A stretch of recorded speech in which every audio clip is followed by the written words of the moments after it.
कहते हैं 10 बार आने जाने से यही 10 महाविद्या के रूप में ये प्रकट हुई। जिन 10 महाविद्या का पाठ घर में कराने से भूत बाधा प्रेत बाधा शांत होता है, इस महाविद्या का पाठ करते कराते विद्वान लोग पाठ वैदिक जो ब्राह्मण पाठ करते हैं।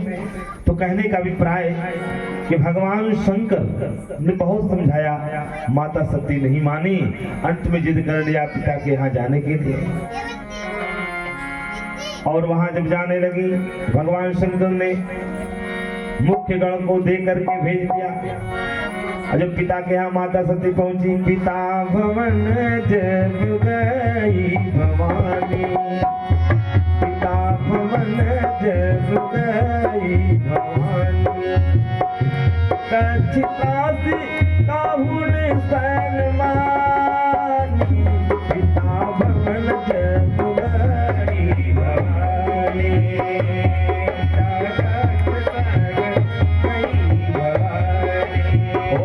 पिता भवन जब गई भवानी, दक्षिणासी काहुन सलमानी, पिता भवन जब गई भवानी।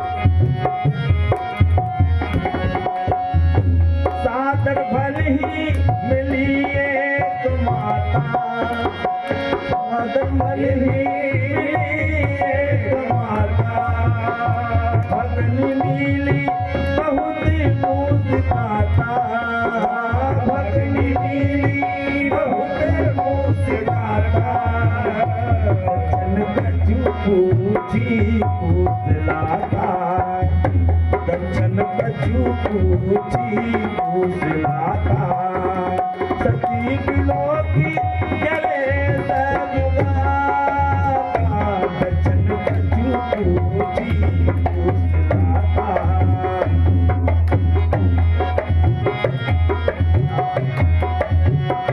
सती बिलोकी जले सजुगाता, दक्षिण कछु पूछी पूछलाता, दक्षिण कछु पूछी पूछलाता, दक्षिण कछु पूछी पूछलाता।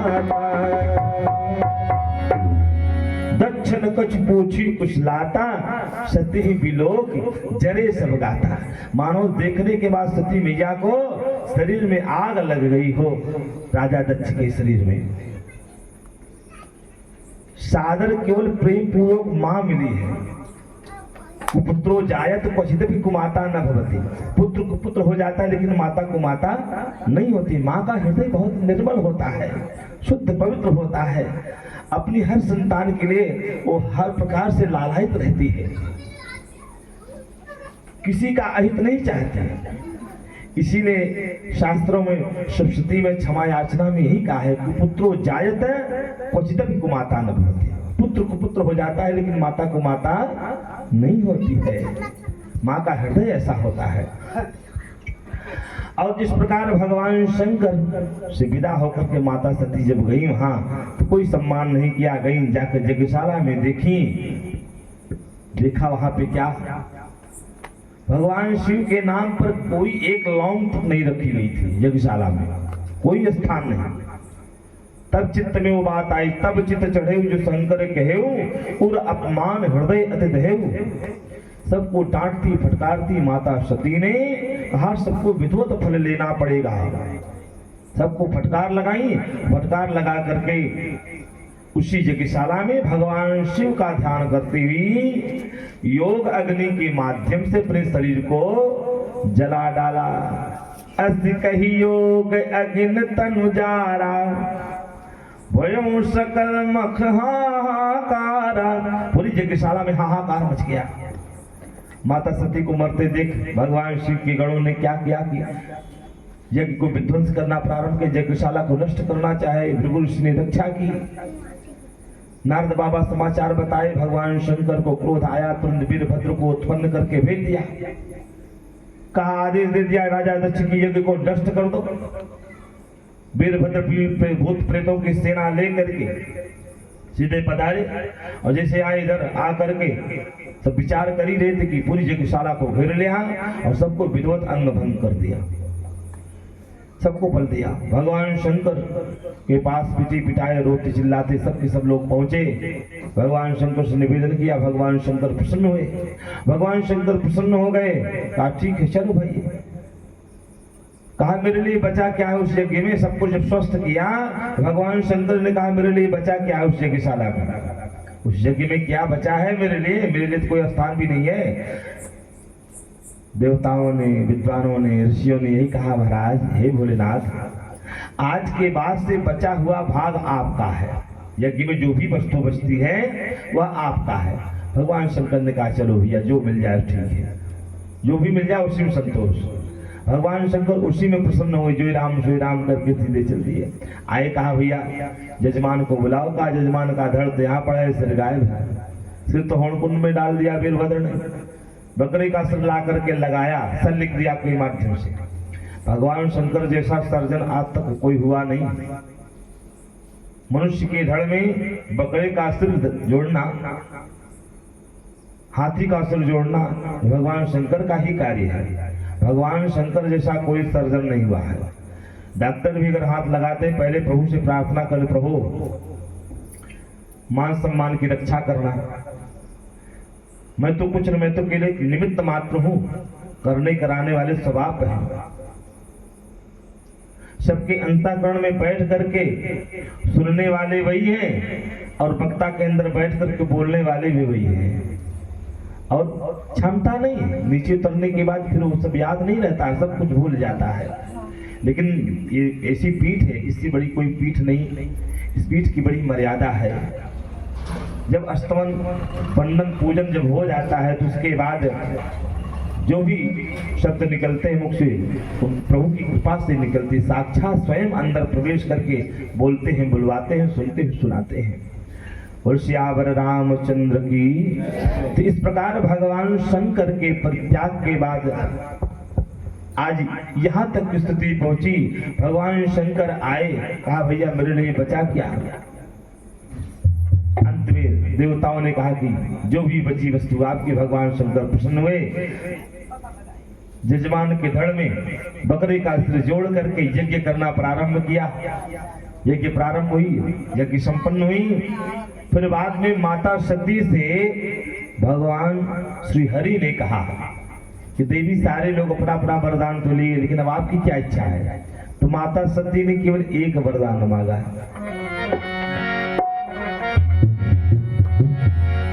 सती मरत है ऋषण वर माता, सती मरत है ऋषण वर माता, सती मरत है ऋषण वर माता, सती मरत है ऋषण वर माता। जन्म जन्म शिवपति अनुराग,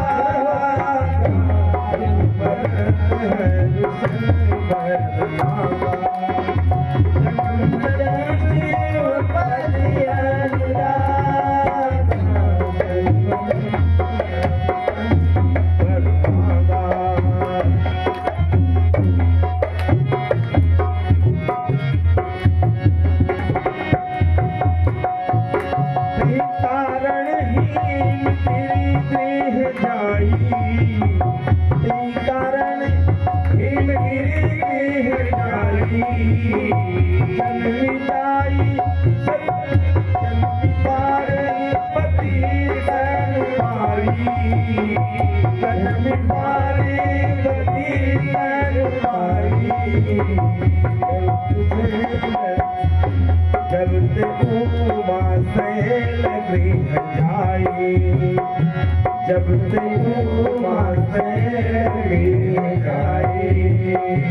सकल लोक सुख संपत्ति छाई, जब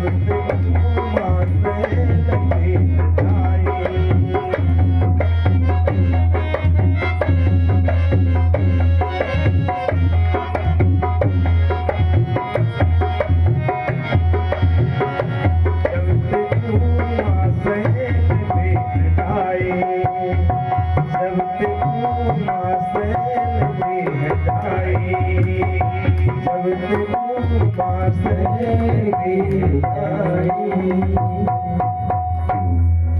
माता सती शरीर का परित्याग की राजा हिमांचल के यहाँ जन्म ली और जैसे पहुंची हैं राजा हिमांचल के यहाँ रूखा सूखा जीवन हरा भरा हो गया। जगदम्बा जह अवतरी सोपुर वरुण की जाई, रिद्धि सिद्धि संपत्ति लेकर अधिक मात्रा में वहां पे उपस्थित है। धीरे धीरे संत महात्मा पधारते गए, सबका बड़ा स्वागत करते गए, सबके लिए अलग बड़ी सुंदर समुचित व्यवस्था बनाए हैं महाराज हिमांचल। और इसके बाद धीरे धीरे स्थिति आई। 5 वर्ष की अवस्था जब हुई माता पार्वती की, नारद बाबा पहुंचे, बड़ा स्वागत किया। शैलराज बड़ा आदर कीन्हा, पद पखार बर आसन दीन्हा, बैठा करके कहा महाराज कहूं सुता के दोष गुण मुनवर हृदय विचार। माता पार्वती को लाकर प्रणाम कराया, आशीर्वाद दिया और कहा वो ही पूज सकल जगमाही, पूरे संसार में पूजायमान होंगी। अम्बा जगदम्बा सती भवानी आदि आदि नामों से, विंध्याचल निवासिनी आदि के नाम से जानी जाएगी। इनके एक मंदिर नहीं अनेकों मंदिर होंगे और इनकी सेवा पूजा करने से कुछ भी दुर्लभ नहीं रहेगा। और तो और संसार की सारी स्त्रियां इनके नाम जब पूजा पाठ जब तक 2-4 अवगुण भी पड़ोस दिया। जैसे कि कुछ लोगों का स्वभाव होता ना, भैया बढ़िया बढ़िया बात पहले परोस देंगे, जो कड़वी बात रहेगी उसको धीरे से खिसका देंगे, धीरे से खिसका देंगे। वैसे नारद बाबा ने कहा, जैसे इतना कहा देखिए सब कुछ तो ठीक है, सुता सुलक्षण शकल तुम्हारी, आपकी पुत्री सारे सुलक्षणों से युक्त है। सुनहु जे अब अवगुण 2-4 अवगुण आप सुन लीजिए। कहा अवगुण महाराज कौन सा अवगुण है? कहा इसका जो पति होगा योगी जटिल अकाम मन, नगन अमंगल वेश, स्वामी यही कह मिली बड़ी हंसते सिरे। हाथ की रेखा ये कह रही है इसको जो पति मिलेगा बड़ी बड़ी जटा वाला, लंबी जटाएं, योगी होगा, कामनाओं से हीन होगा, नग्न अवस्था में रहने वाला होगा, अमंगल वेशधारी होगा, शमशान में निवास करने वाला होगा। तमाम ऐसे ऐसे लक्षणों को बता दिए। सुनकर के महारानी मैना तो घबरा गई, अरे मेरी बिटिया के लिए ऐसा वर? अरे नाना बाबा ऐसा मत कराओ, अगर कोई उपचार हो, कोई व्यवस्था, कोई पूजा पाठ की व्यवस्था तो आप बता दो, हम उसके लिए कुछ इंतजाम कर दें, आप पूजा पाठ करा दो। कहा नहीं करना तो आपकी पुत्री को ही होगा, मैं नहीं कुछ कर सकता।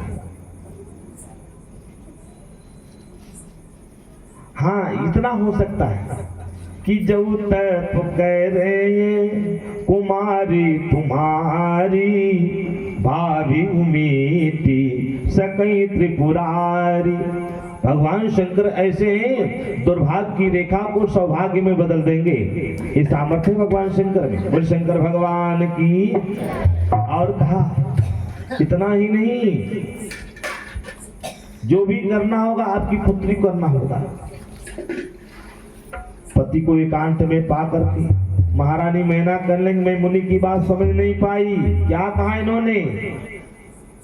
पति एकांत पाई कह मैना, नाथन में समझो मुनि बहना। मुनि की बात मैं समझ नहीं पाई। क्या बात उन्होंने कहा यही कहा लेकिन एक बात मेरी बात कान खोल के सुन लो।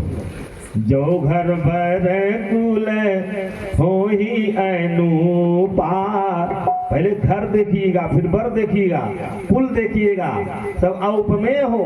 पुत्री को दे करके अनुरूप बनाकर तब विवाह करना। जो घर बर कुल लोहि अनुपा और करिय विवाह सुता अनुरूपा करिय विवाह। पुत्री को देख करके विवाह करिएगा, नहीं तो नत कन्या वर रहूं कुमारी। मेरी पुत्री कुंवारी रह जाएगा चलेगा, मुझे संतोष स्वीकार है, लेकिन ऐसा वैसा वर मत खोजिएगा। बेटी का विवाह एक ही बार होता है, जब ढूंढ कर ठीक ढंग से करें तो जो दोबारा कहीं करना पड़ता है तो माता पिता को जान लीजिए बहुत कष्ट होता है। वैवाहिक संबंध है, इसको बहुत पवित्र संबंध माना जाता है, इसको बहुत संभाल कर रखना चाहिए। अब इधर है भगवान शंकर के विषय में जब नारद बाबा ने बताया तो दोनों दंपति विचार कर रहे हैं। पति को एकांत में पा करके अपने भाव को महारानी मैना व्यक्त कर रही हैं। महारानी मैना को महाराज हिमांचल ने समझाया, कहा देखो नारद जी की वाणी कभी मिथ्या नहीं हो सकती। मृषान होय देव ऋषि वाणी सोचे दंपति सखी से आने। कहा यदि तुम्हें अपनी पुत्री पर अत्यधिक स्नेह है, अत्यधिक प्रेम है, तो जाकर के ऐसी शिक्षा दो, भगवान शिव की आराधना करें। इच्छित फल बिनु शिव राधे लहीन कोटि जोग जप साधे। भगवान की कृपा के बिना संभव नहीं है, इसलिए भगवान शिव की आराधना करें। आपकी पुत्री ऐसा करो जाकर कह दो। अवतरा सुनने के बाद वहां से चली नारद बाबा वहां से। अच्छा, उसी समय जब महारानी मैना पहुंची हैं, राजा हिमांचल ने कहा जाकर के समझाओ अपनी बिटिया को। महारानी मैना पहुंच करके माता पार्वती को गोद में लेकर के विचार कर रही थी, सोच रही थी। तो माता पार्वती कहने लगे, सुन मां तुम्हें देखियस। हे मां, मैंने एक स्वप्न देखा है। कौन कह रही? माता पार्वती कह रही। सुन मां तुम्हें देखियसी सपन सुना तो। हे मां, मैंने एक स्वप्न देखा। क्या? सुंदर गौर सुविप्रवर अस उपदेश सही मोहि। गौर वर्ण के ब्राह्मण आए हैं, मुझको ऐसा उपदेश कर रहे हैं। क्या? जो तप करे कुमार तुम्हारी भाभी मेरी सतही पुरानी।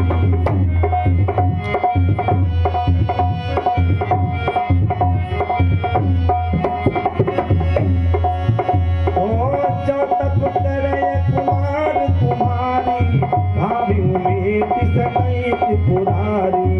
क्योंकि तप बल ब्रह्मा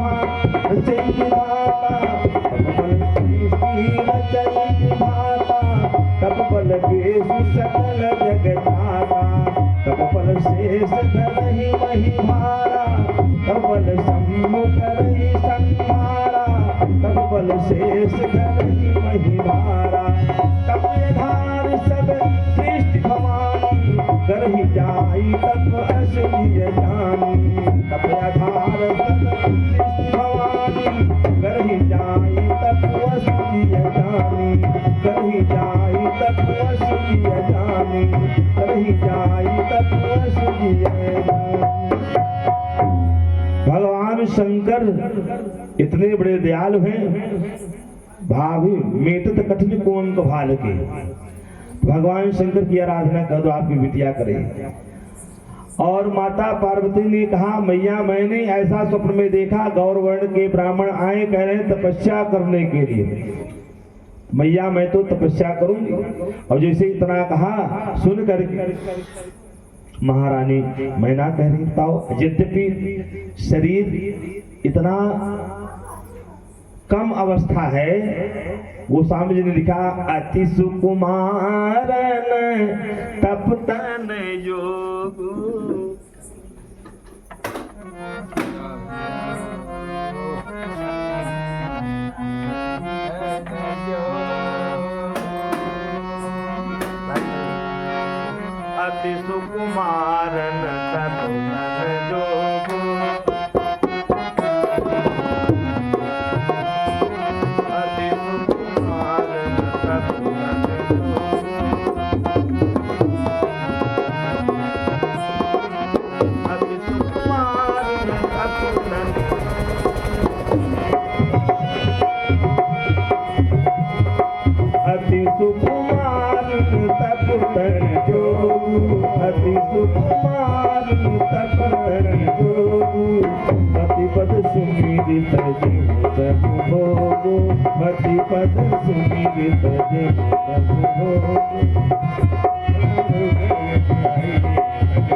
पद सुमिरित जेहु सब भोगो, पति पद सुमिरित जेहु सब भोगो।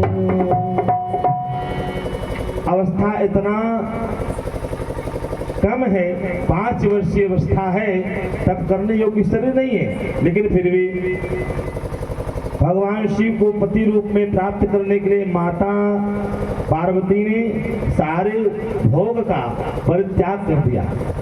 आज भी कितनी ऐसी कन्याएं हैं जो कि बढ़िया सुंदर घर भर प्राप्त हो, इसलिए कितनी उपवास करती, कितनी साधना करती हैं और कितना पूजा पाठ करती हैं, देखने को मिलता है। और सोमवार व्रत है, प्रदोष व्रत है, तमाम ऐसे व्रत हैं जिनको करती रहती हैं। तो इस प्रकार क्यों? भगवान शंकर को प्रसन्न करने के लिए। भगवान शंकर अगर कृपा कर दिए तो शायद ये बात बन जाए। बोले शंकर भगवान की जय। और इधर जो है माता पार्वती निकल दी आई गंगोत्री। गंगोत्री के पास में पहुंच गई, वहीं पे गौरी शिला है। वहीं गौरी शिला पे बैठ करके माता पार्वती ने तप करना प्रारंभ किया। कछु दिन भोजन बारी बतासा, कछु दिन भोजन बारी बतासा, कछु दिन भोजन बारी बतासा, कछु दिन भोजन बारी बतासा, कछु दिन की है कठिन उपवासा, कछु दिन की है कठिन उपवासा, बेल पाती वही परई सुखाई, बेल पाती वही परई सुखाई, तीन सहस संवत सोई खाई, तीन सहस संवत सोई खाई।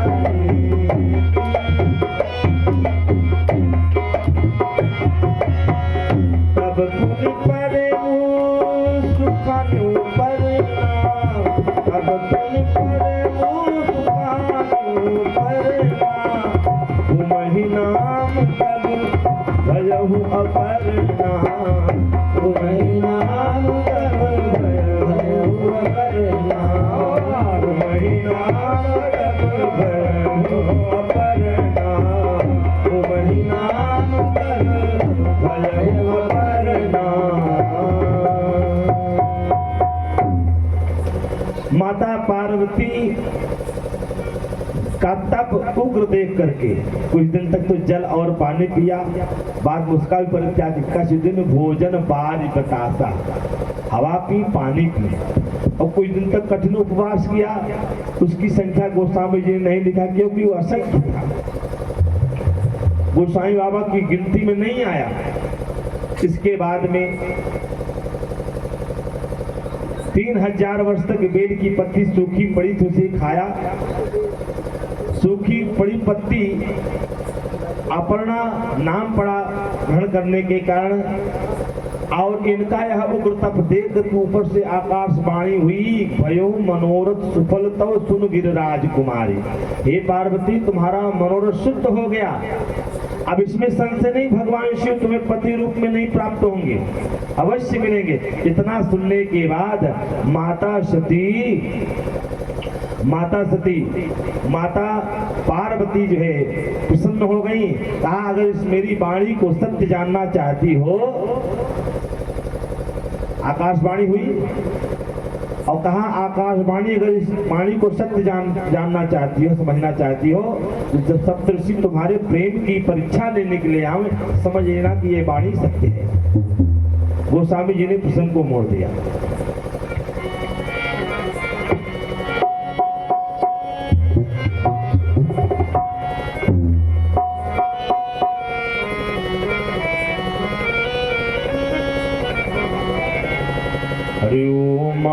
चरित में सुंदर गावा, सुनहु शंभुकर चरित सुहावा।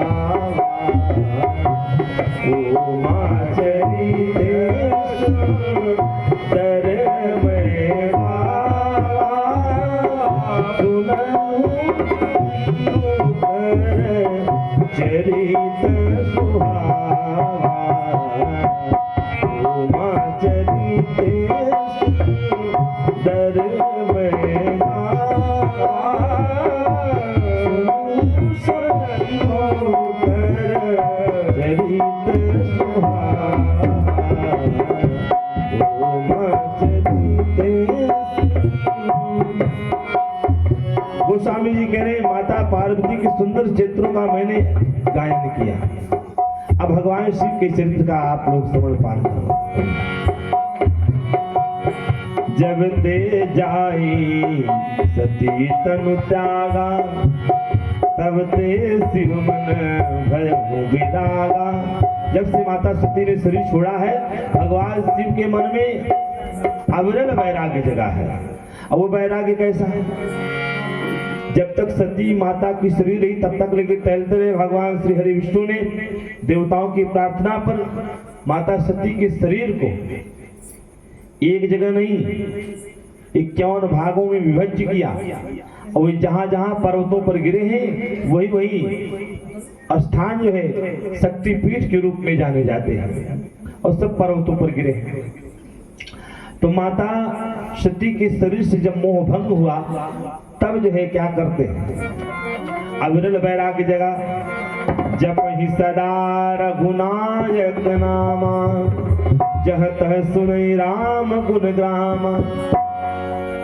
और कभी राम नाम जप करते, कभी सत्संग करते, कभी सनकादिक महात्माओं को उपदेश करते, कभी स्वयं चले जाते नीलगिरी पर्वत पे भुसुंड जी के आश्रम पर। वहां पहुंच करके सरोवर में बैठ करके कथा सुनने लगते हंस बन करके भगवान शंकर। ऐसी लीला चल रही है। इनका नियम और संयम देख करके नेम प्रेम शंकरी कर देखा, नेम प्रेम शंकर कर देखा। अब चल हृदय भगत के देखा, अभी चल हृदय भगत के देखा। नेम प्रेम शंकर कर देखा, नेम प्रेम शंकर कर देखा। अभी चल हृदय भगत के देखा, अभी चल हृदय भगत के देखा। भगते राम कृतज्ञ कृपाला, भगते राम कृतज्ञ कृपाला।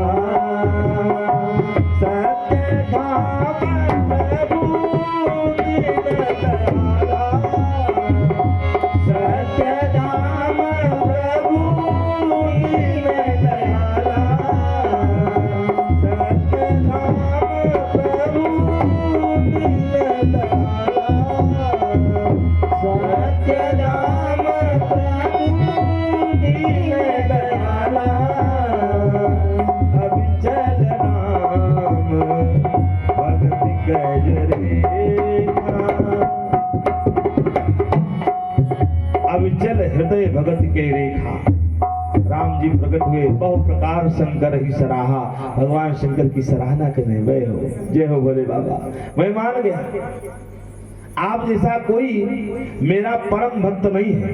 इसलिए सुंदरकांड में कहा भी है विभीषण जी से, कहूं सखा जी तो ही स्वभाव जाने शंभु तब भुसुंडी बात में गिर जाऊ, जाने शंभु भुसुंडी गिर जाऊ।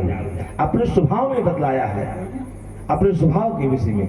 इस भगवान शिव पहले जानते हैं, क्योंकि भगवान शिव जैसा कोई प्रिय है ही नहीं है राम जी। और राम जी जितना प्रिय शिव को है और जितना प्रिय राम जी को शिव है, शिव को जितना प्रिय राम है उतना और कोई किसी को प्रिय है ये नहीं है। बहुत प्रकार भगवान शिव की सराहना की, मैं मान गया। खूब सराहना जब करते करते देखा तो कहा पार्वती के जन्म की कथा सुनाए। और जब कथा सुना रहे तो तब उस समय जो है भगवान शंकर ने कहा, बताइए जो पार्वती आपका अपमान की इतना, उनकी इतनी सराहना कर रहे हैं। बहु प्रकार शंकर ही सराहा, और सराहना करने के बाद कहा अब मेरी एक विनती है स्वीकार कर लो। अब विनती मम सुनहु शिव, कौन सी विनती कही? अब विनती मम सुनहु शिव जो मोह पर निज नेहु। थोड़ा भी अगर मुझ पर स्नेह रखते हैं तो जाई विवाह सैलज ही यह मोहि मांगे दे। यही देखिए, चाहे निंदा करने वाला चाहे जितनी भी निंदा करे, अहित चाहने वाला कितना भी अहित करे, लेकिन सज्जनता जो होती है वो सज्जनता अपनी छोड़ती नहीं है अपने गुण को। साधु जो होता है वो संतन छोड़े संत कोटिक मिले असिंत। तो जो ये राम जी का स्वभाव क्या है? राम जी का स्वभाव ऐसा है कि शत्रु भी बड़ाई करता है कि बैरी हु राम बड़ाई कर रही। बैरी शत्रु भी बड़ाई करता है राम जी की। राम जी का ऐसा गुण है कि बोलनी मिलनी विनय मन है रे। अच्छा, बड़ाई कहाँ किया है? बड़ाई वहां किया है अरण्य कांड में। कर दूषण आया, देखा जय भगनी कीन कुरूपा बदलायक नहीं पुरुष अनूपा। यह पुरुष बहुत औपमेय है, इसकी किसी से उपमा नहीं दी जा सकती। बदलायक नहीं पुरुष अनूपा। इसलिए भले मेरी बहन को इन्होंने नकटी बना दिया तो कहने का अभिप्राय है राम जी का स्वभाव ऐसा, शत्रु भी बड़ाई करता है।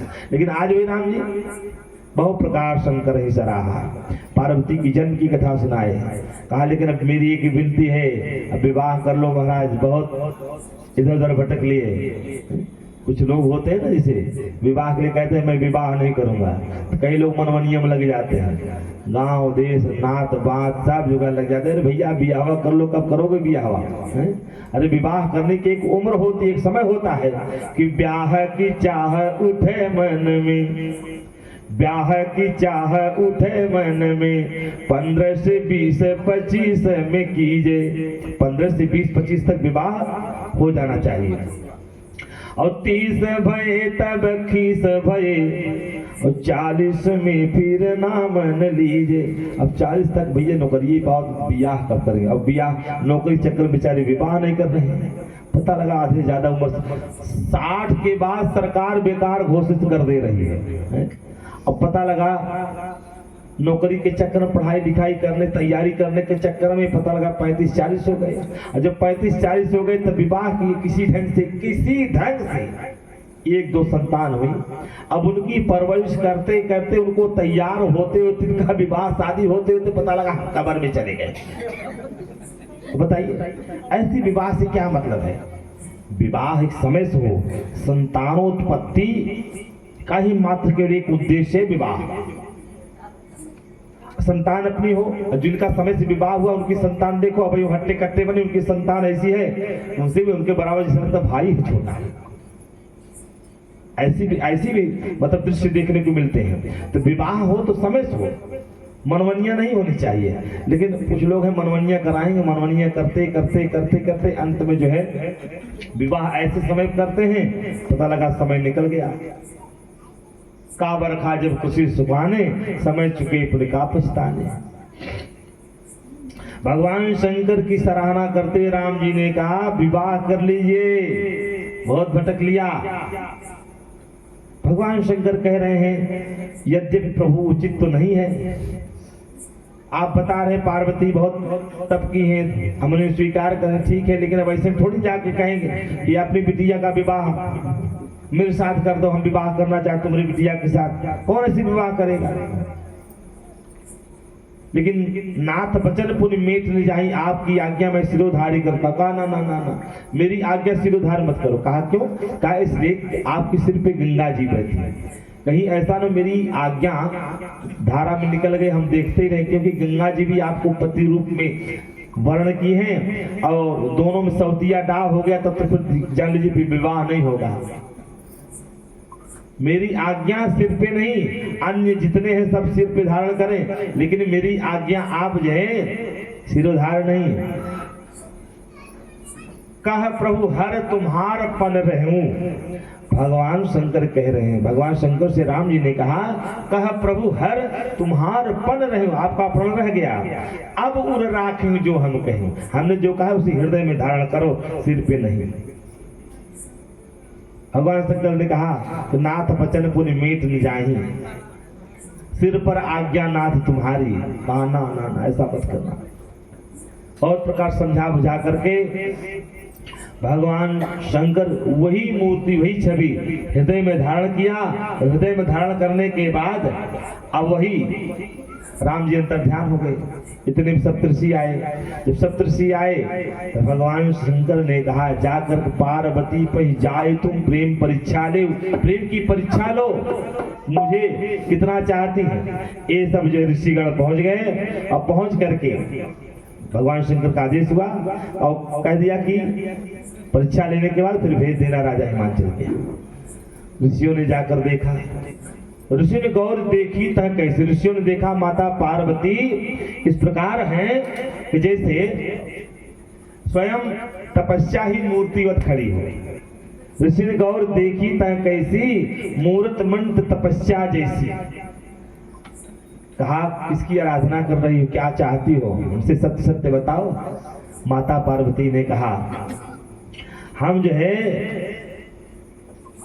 भगवान शिव को पति रूप में वर्ण करना चाहते हैं। कहा अच्छा, किसके कहने पर? ऐसा? अच्छा शिव से विवाह करोगी? अच्छा बताओ ऐसा वर पाने के बाद तुम्हें क्या सुख मिलेगा? जिसके पास न रहने का घर है, न घर में अन्न है, न कोई व्यवस्था है, न कोई मान है, न सम्मान है, न इज्जत है, नंग धड़ंग रहते हैं, शमशान में निवास है, भूत प्रेत उनके साथ है, सब बेढंगी उनके साथ है, कोई ढंग का है उनके पास? बताओ उनके साथ तुम्हारा कैसे निर्वाह होगा? मेरी बात मानो, हम तुम्हारे लिए बढ़िया सुंदर वर विचार करके रखे हैं। कहा कैसा वर? कहा बड़ा सुंदर है, शेष की सैया पर शयन करता है, लक्ष्मी जी पांव दबाती हैं, वेद जसगान करते हैं, बड़े बड़े सिद्ध महात्मा स्तमन करते रहते हैं, लगे रहते ध्यान लगाए, बड़े बड़े योगी, ऐसा वर तुम्हें लाकर मिलाऊंगा।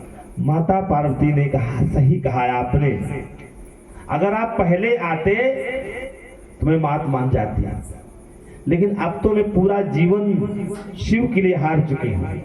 अच्छा एक बात और कहा किस ठगिया के चक्कर पड़ी, किसने तुम्हें बता दिया कि शंकर की आराधना करो? कहा नारद जी के कहने पर। कहा अच्छा यही बता दो, नारद जी के उपदेश सुन करके किसका किसका घर बसा? नारद के उपदेश सुन कहां बसे कहीं गए हैं, किसका घर बसा? हम तो ये कह रहे हैं मेरी बात मानो। अब तुम जानना चाहती हो, कई लोगों को उन्होंने घर बर्बाद किया है, इसलिए उनका नाम ही नारद है। तो नारद का काम क्या है? घर को बर्बाद करना। तुम्हारा भी घर बर्बाद, तुम्हारा घर बसेगा नहीं, नारद जी के चक्कर पड़ी हो।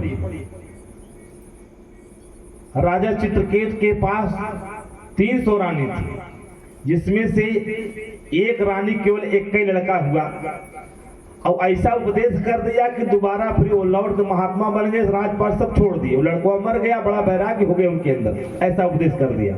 फिर कोई संतान न हुई, चित्रकेतु का घर नष्ट कर दिया उन्होंने, हिरण्याकश्यप का घर उन्होंने बर्बाद कर दिया। कैसे? प्रहलाद को ऐसा उपदेश किया कि वो एक बात भी नहीं माना अपने पिता का, अंत पर पिता से हाथ धो लिया। और सुनना चाहते, राजा दक्ष के पास एक पुत्र नहीं, 3000 5000 पुत्र थे। उनसे कहा जाओ तपस्या करके आओ, सृष्टि में सहयोग करो, और पता लगा गए, उनको मार्ग में मिल करके ऐसा प्रश्न कर दिए, को प्रश्नों में उलझा दिया और नहीं उत्तर दे पाए। कहा मेरा चेला बनो तो हम तुम्हें बताएं, और चेला बनने कहा, चेला बन गए तो कुल बता दिया। फिर लौट करके तीन फिर भवन न देखा आई, लौट कर घर नहीं आए। हम तो ये कहेंगे कि नारद सिख जी सुनहि नर नारी, अवश्य भवन तज हो भिखारी। मेरी बात मानो। बहुत समय कहा ठीक है, अगर आप पहले आते तो मैं मान जाती, लेकिन अब तो मैं पूरा जीवन भगवान शिव के लिए हार चुकी हूँ। आप नहीं, स्वयं भगवान शिव आकर के कहें कि छोड़ दीजिए, तो तजमुन नारद कर उपदेशु, और आप कहीं सत बार महेशु। आप नहीं, स्वयं भगवान शिव आकर कहें, लेकिन मैं नारद जी के वचन का परित्याग करने वाली नहीं हूँ। बहुत विवाह कराने की इच्छा है, वर कन्या अनेक जगमाही, कहीं जाकर के विवाह करा लो। मैं, मेरी शरीर छूट जाए लेकिन हट छूटने वाला नहीं है। जब इस प्रकार अगाध प्रेम देखा, तब कहने तुम माया भगवान शिव। शत्रुषियों ने कहा सकल जगत पितुमात, चरणों में प्रणाम कर सीधे चल दिए। भगवान शंकर की कथना अनुसार, आदेशानुसार आए राजा हिमांचल को बताए भगवान शिव प्रसन्न है। और प्रसन्न होने के बाद राजा हिमांचल ने क्या किया, आदेश मिला और गए माता पार्वती को विवाह करके आए। इधर सप्तऋषि पहुंच गए भगवान शंकर के पास, सारा वृतांत सुनाए। भगवान शंकर सुने, बहुत प्रसन्न हुए। सप्तऋषि गए, भगवान शंकर की समाधि लगी, अखंड समाधि, लाग समाधि अखंड अपार, और अखंड समाधि लगी। और उसी समय उसी बीच तारका नामक असुर ने समस्त देवताओं को जो है इतना पीड़ा दिया, इतना पीड़ा दिया कि सारे देवता व्यग्र हो गए, व्याकुल हो उठे। और जब व्याकुल होते तब क्या करें, लगे पुकारने, ब्रह्मा जी से कहने लगे, कहा देखो भैया, इस दुष्ट का निधन केवल एक ही से कारण से संभव है। कहा कैसे? कहा भगवान शिव के अंश से उत्पन्न बालक के द्वारा ही इसकी मृत्यु संभव है, और आन उपाय निधन तब नाही। कहा तब कैसे होगा, भगवान शिव तो समाधि में है।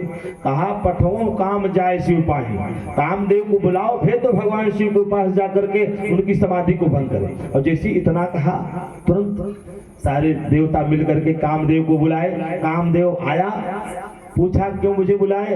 कहा जाओ भगवान शिव की समाधि खोलनी है। कहा मुझे जीवित नहीं देखना चाहते? कहा नहीं देखना चाहते हैं, एक रूप में अनेक रूप में देखना चाहते हैं। इसने विचार किया कि परहित लागी तजहि दो देही, इसे समझ लिया कि मेरा मरना पक्का सिद्ध है, मैं मर जाऊंगा। लेकिन कहा पराये के हित में, अगर शरीर भी मेरी छूट जाए कोई दिक्कत नहीं। ऐसा कहकर के तुम वहां से अपने सहयोगी के साथ चला। जब तक यह चला, उस समय काम की इतनी भयंकर ये वातावरण गूंज गया काम की पीड़ा से। बड़े बड़े योगी, बड़े बड़े ध्यानी, विमलात्मा, संत सब काम के वशीभूत हो गए।